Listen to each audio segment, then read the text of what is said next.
in your life, you will either decide to believe God, believe Him. What He says, you will believe. And by believing, you obey, because that is belief. You will either do that, or you will make decisions that you know better than God. And if you think that you know better than God, you will do what you feel like is a good idea. That is unbelief. Once you lose faith, you will be disobedient. Once you become disobedient, you will not have His favor. Here's what I'm going to do. Do I trust these men?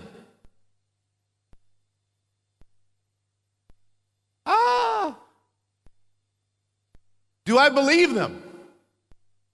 I want you to promise something to me. I want to promise you will catch me. Will you promise you will catch me?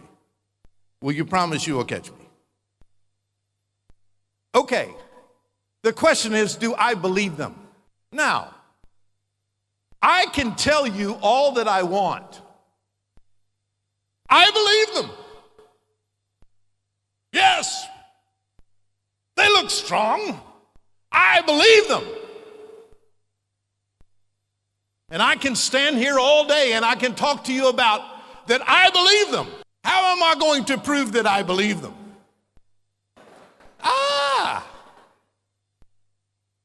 I believe you.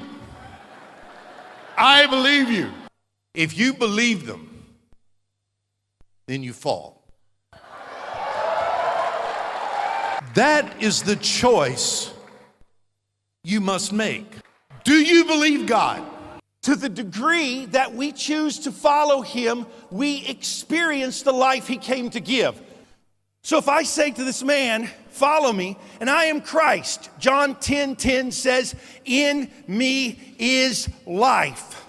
The fullness of life in me, with me, abiding in me is life. And this man is following me. What is he experiencing? Life. Now, what happens if he stops following me?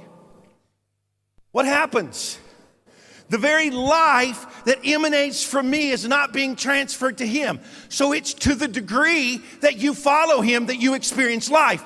To the degree you do not follow him, you do not experience life. In following him, the likeness of Christ wears off on us.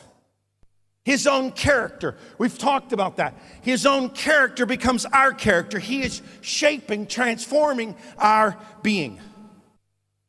But before he can equip you, utilize you, deploy you as an efficient or effective fisher of men, you first have to follow him. You have to learn from him. A disciple was a student, learner, practitioner, an apprentice. You have to join yourself to him.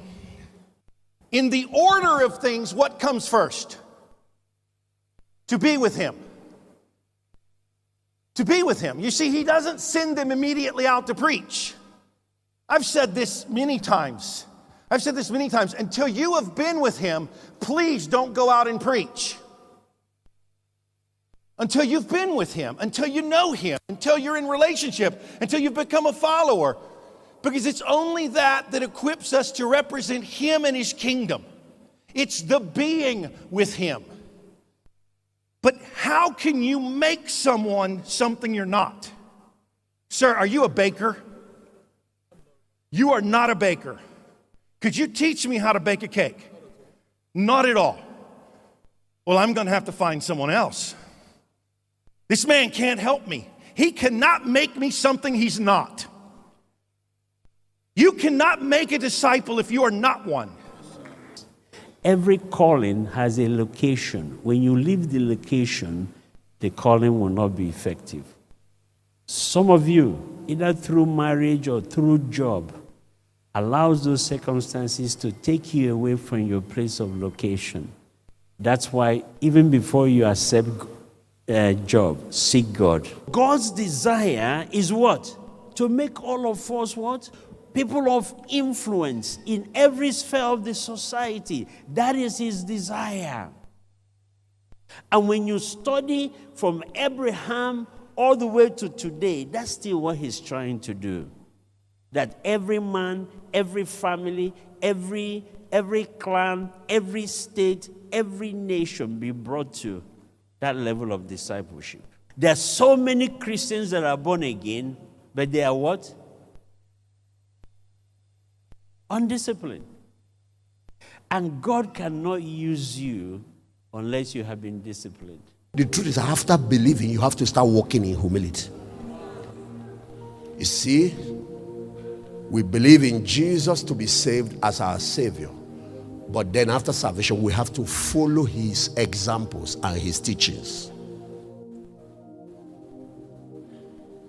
Discipleship now is not just believing in Jesus. It is using Jesus as a model and standard, following in his footsteps and obeying his teachings. What changes society and transforms culture is when we get people there to start obeying the teachings of Christ. What will happen to crime? It will go down. When they start obeying what Jesus taught about murder and the value of human life, not just salvation and going to heaven. What will happen to promiscuity and immorality? It will go down. What will happen to corruption in governance when we start teaching what he taught about servant leadership? Good governance will come. More than half of people in this nation profess to be Christians, and the society looks like hell.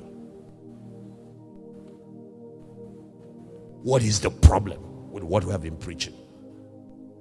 We need to wake up. So we have to pray, we have to fast, but that alone will not do it until we bring back the message that transforms. God bless you.